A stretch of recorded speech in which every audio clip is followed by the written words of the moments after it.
Jrue Holiday just became a Blazer, and then traded a few hours later to the Boston freaking Celtics. Now Jrue is elite at 4 sneaky things which he will bring to the Celtics, potentially making this man very sad. After studying hours and hours of game film, I've realized that Jrue is basically a monster at getting through screens. One tactic he uses is using a spin move where he plants his left foot and rotates with his right foot when he feels that he can't get through that screen well enough. The reason this is so effective is because it saves a lot of time if you can actually effectively spin in the manner that he does. Jrue is also a cheat code with fighting over the top of screens with something that I like to call getting skinny, where essentially he is just getting as skinny as he can, but it's not as easy as it sounds. Jrue does a great job at starting in his low stance to fight over the top of the pick and then getting upright and as skinny as possible. Now this is executed about as perfect as you can get it, as Jrue always takes up as much airspace as he can possibly fit into. After all of that, you're still going to see an immense level of defensive IQ as he adjusts his angle against DeMar because Brook Lopez is in drop coverage helping, so he completely guards him sideways. Therefore, not only taking away the passing angle, but using active hands, pro tip, to get that beautiful steal. We get another scenario here where this time his man does not use the screen, but Holiday has a tremendous lateral quickness, and although he's made some of the biggest plays in NBA history, which we'll get into later, Jrue doesn't always necessarily take gambles, which is actually what makes him so elite. He is such a sound and solid defender that coaches trust. Jaylen Brown is here trying to split a double team, so Jrue gets really low and bends down as far as he can to the ground so he can get active hands and get the nice steal. I always call this technique a body hop instead of a bunny hop, and essentially he uses this to body defenders with his hands back.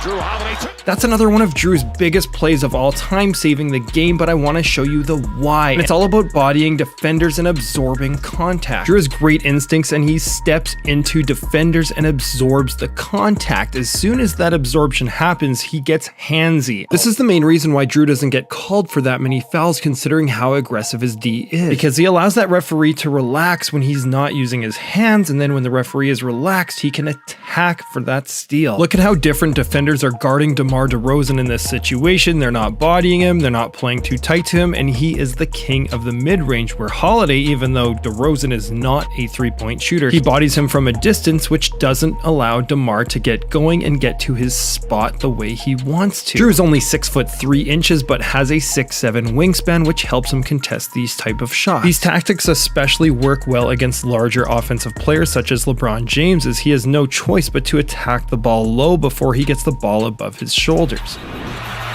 Booker the drive, gets inside, leans in, knocked away and stolen by Holiday. Phoenix has the foul,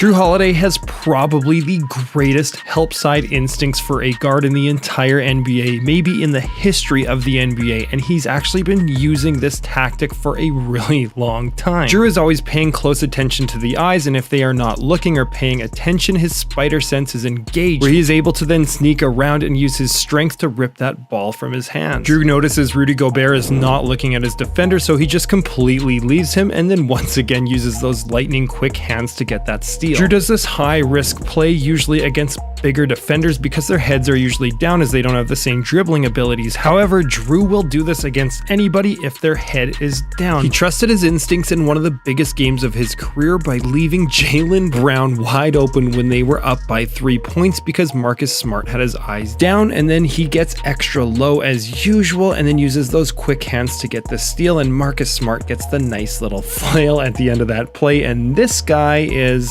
pretty stoked. However, that help side play was not nearly as epic as this. Watch once again how Holiday completely abandons his man once he sees a commitment to the basket with a head down. But what makes this play even more special is he uses his fingertips to slow the ball down so it doesn't go out of bounds. Now, Holiday actually trains for this. This is against Svi Mykhailiuk from the Raptors, and you can see him doing a closeout drill where he blocks this at the rim. Holiday's blocking ability is elite because look how little he actually has to load his legs to get that high in the air. That is a really quick jump. And that quick jump is the reason why he stole the game with blocks 2 times versus the exact same team. There are certainly players in the NBA who can jump a lot higher, but they also need a lot bigger load to do this, where Holiday actually has really quick springs, and this is probably my favorite block of them all. Even though Jrue has all these great qualities about him, I do have an issue with some of his offensive game, which you can check out over here.